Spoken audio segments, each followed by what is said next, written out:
Lalu karena kesombongan diri itu juga mungkin, lalu terjadi ya berbantah-bantah gitu, berbantah-bantah, mau menang sendiri, berbantah-bantah. Nah ini penyakit yang tidak tidak bisa lepas dari umat Islam gitu ya, berbantah-bantah ya. Padahal Al-Quran berbunyi jangan berbantah-bantah, nanti kamu kehilangan kekuatan, nah gitu bunyi ayatnya. Tapi lupa mungkin dengan itu, berbantah-bantah. Dan itu juga sifat kaum orang Islam yang tidak bisa sampai hari ini. Karena ini salah satu doa Nabi yang tidak dikabulkan oleh Allah. Dari 3 doa yang didoakan oleh Rasulullah SAW kepada Allah, ada 3 ini. Dan 1 ini tidak dikabulkan.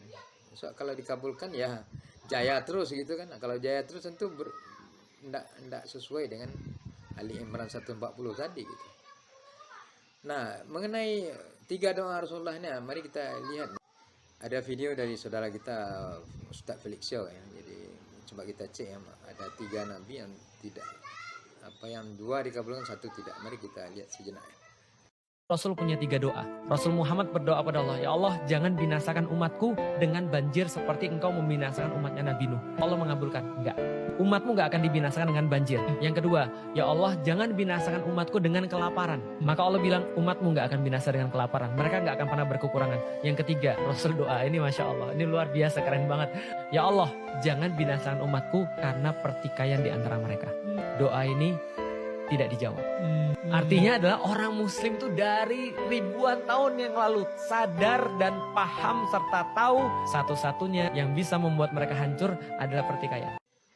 Oke, itu bahasan dari saudara kita Ustaz Felix Show ya. Jadi bagaimanapun ya susah untuk meletakkan mempersatukan umat ini. Ya. Begitu keadaannya. Nah, barang siapa yang bisa menyatukan umat Islam yang hebat ya, jadi pemimpin yang bagus gitu. Kita melihat sebab-sebab itulah yang meruntuhkan kejayaan Islam dulu ya. Jadi sudah udah merasa hebat, merasa jaya, merasa kaya gitu karena teknologi paling tinggi ya.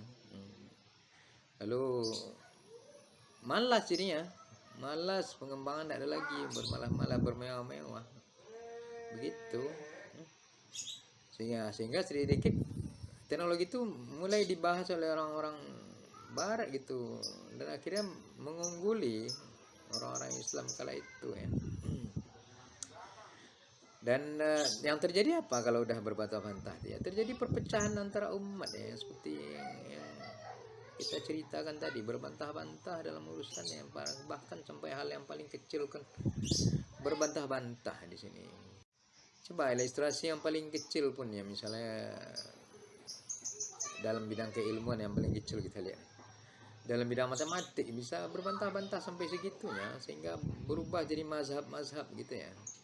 Apa contohnya yang pernah guru saya di SMA dulu, Bapak Rosidin Lawat namanya, SMA 2 Padang, itu menceritakan bagaimana hal yang kecil bisa membuat mereka bertentangan satu sama lain.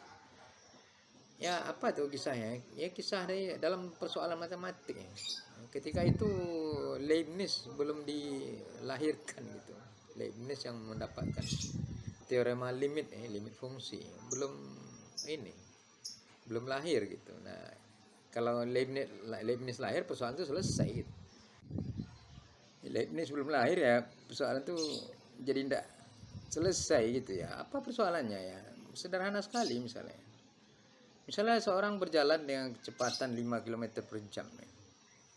Lalu telah berjalan sejauh 60 km gitu misalnya. Kemudian disusul oleh seorang dengan kuda dengan kecepatan 20 km per jam. Nah, persoalannya apa gitu? Persoalannya apakah tersusul oleh orang berkuda atau tidak gitu. Ya, kalau dari segi mudah-mudahnya saja kecepatan segitu ya otomatis tersusul gitu dalam pikiran kita kan. Tapi karena perhitungannya sangat jelimet, dia bilang tidak pernah tersusul gitu.